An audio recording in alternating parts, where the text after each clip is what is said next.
Hello,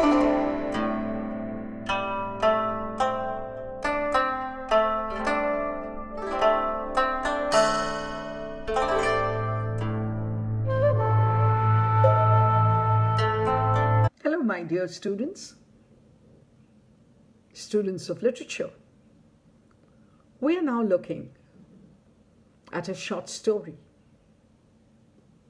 The Cactus by O. Henry. Short stories are always very interesting. For one, you could read them at one go. Not like a novel, maybe, which takes a long time. Of course, there are relative merits and demerits of both forms of literature. But the short story has certainly come to stay. The earlier short stories that you could probably think of were We Talk of Boccaccio. In fact, there are Indian short stories, maybe fables that we can think of. But I'm talking about a modern short story. I'm talking about an American short story writer, O. Henry. His actual name was William Sidney Porter, and he lived from 1862 to 1910. Many of you might remember one of his best-known stories, The Gift of the Magi. You remember the Christmas present where the husband and wife decide to give each other. A very touching story. In all O. Henry's stories, the ending is very, very important. The story that I'm going to look at today, I'm going to talk to you about, is a story called The Cactus. I'm sure many of you know the cactus plant, usually thorny, usually associated with dry, barren areas, the desert, for example. There are many kinds of cactus. And to many people, because the flowers of the cactus do not have any fragrance, so to most people, the cactus is not really something you would think of as fragrance, as beauty. But I do know people who have lovely cactus gardens, in a corner, a rocky. So the cactus has its own beauties for those who are able to. But we're not really going to be talking about the cactus plant here, or the cactus plants, or the varieties of the cactus plants. We're going to talk about a story called The Cactus. And why it's called The Cactus, we'll come to that by and by. At the top of the story, that is before the story begins, there is a line. Call it an epigram if you want. There is a line. Let me read that line to you. The garments of his soul must have appeared sorry and threadbare. I read that again. A difficult philosophical statement. The garments of his soul must have appeared sorry and threadbare. Vanity and conceit, these were the joints in his armor. And how free from either she had always been. But why? So in that epigram, you have two people. You have a he and you have a she. You know certain things about the he, and you also know certain things about the she. They're opposites. Are they opposites? That is before the story begins. And then the story begins with, again, something which could set you thinking. And it says, the most notable thing about time is that it is so purely relative, the theory of relativity and time. A large amount of reminiscence is, by common consent, conceded to the drowning man. And it is not past belief that one may review an entire courtship while removing one's glove. There are many things which are being said there. So before I come to the story, which is about Trisdale, How long does it take for you to remember something? An entire year, the important happenings of the year, you could probably remember it, recall it in 5 minutes. So here he says, time is very relative. You know, my dear students, you must have had that feeling. You're preparing for a party. You take a month to prepare for it, and the party is over in 2 hours. Isn't that what is all about time being relative? So the story begins with Trisdale, the main character, the protagonist, if you wish to call him that, standing at a table and removing his gloves. You know, gloves.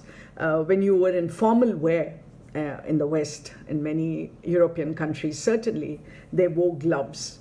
Right? Of course, girls here, many girls wear gloves here for other reasons, you know, for the heat, to avoid getting tanned, etc.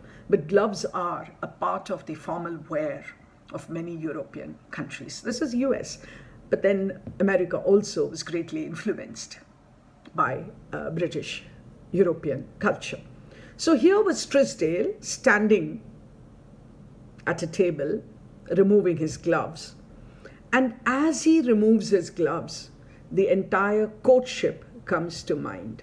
You know the word courtship, right? When a man and a woman are in love, they've not yet got married, there is that period of courtship.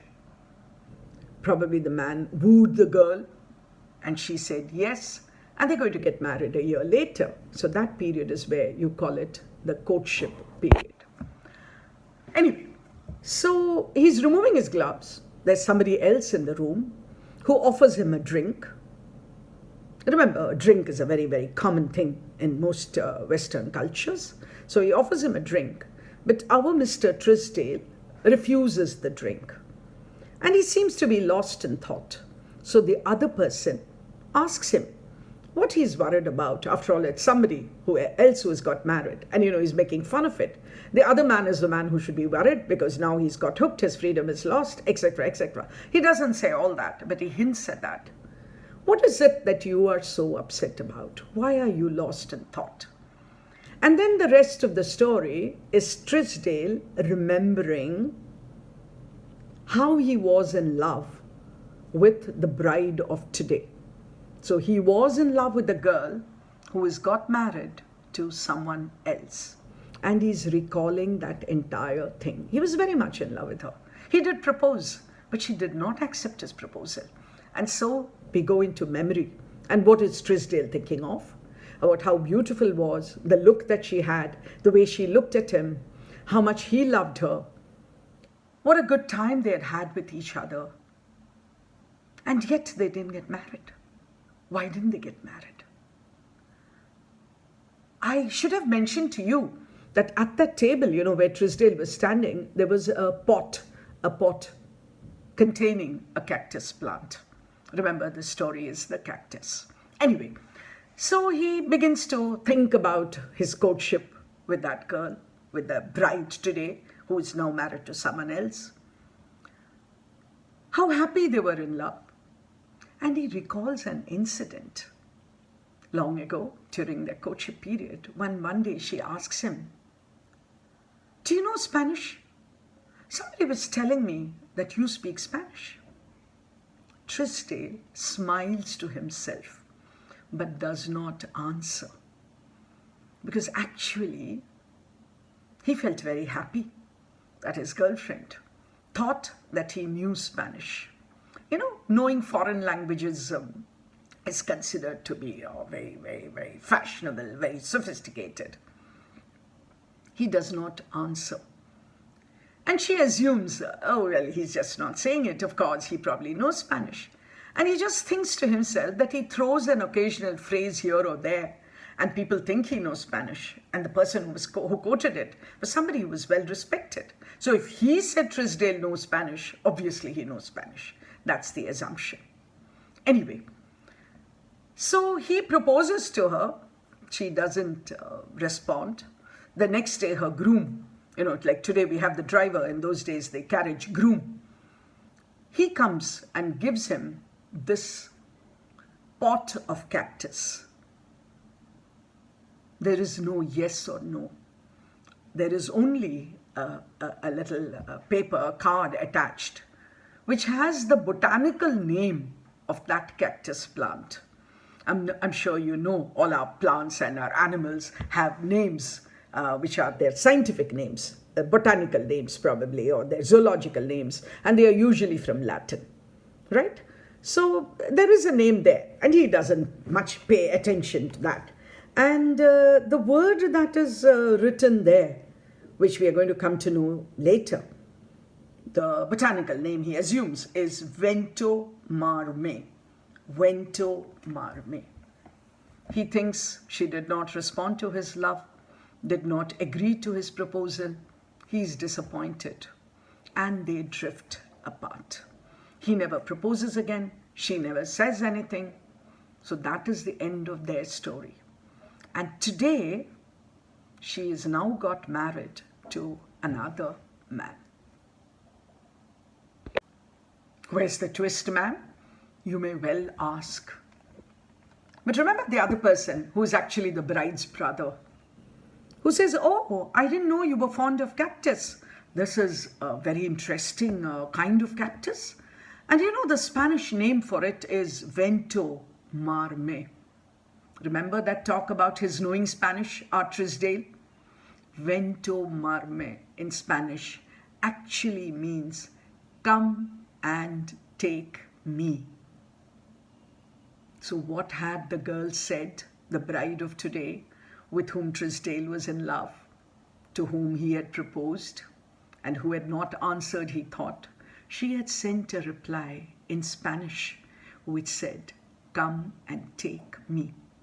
That, my dear students, is the price that he has to pay for having lied. What was his lie? He did not tell her that he didn't know Spanish. She assumed that he knew Spanish. And so she wrote in Spanish, Vento Marme, come and take me. And he didn't understand. And therefore, he lost his lady love. The twist in the tale, do you get that? So should one lie? Is it worth lying? The conflict between your conceit, your vanity, and truth. What should be your choice? That, my dear students, is a beautiful short story called The Cactus by O. Henry. The story is full of symbols. There are metaphors, the thorn, the cactus, how it began, the gloves, the taking off, the flinging off of the gloves. What do they indicate? Is it fate that you were destined not to get the girl you love? So there is the symbol of fate. Remember the line I read at the beginning, the garments of the soul. Can you remove them? Can you throw them away? What is your true personality? This short story raises all these questions through the symbols and metaphors.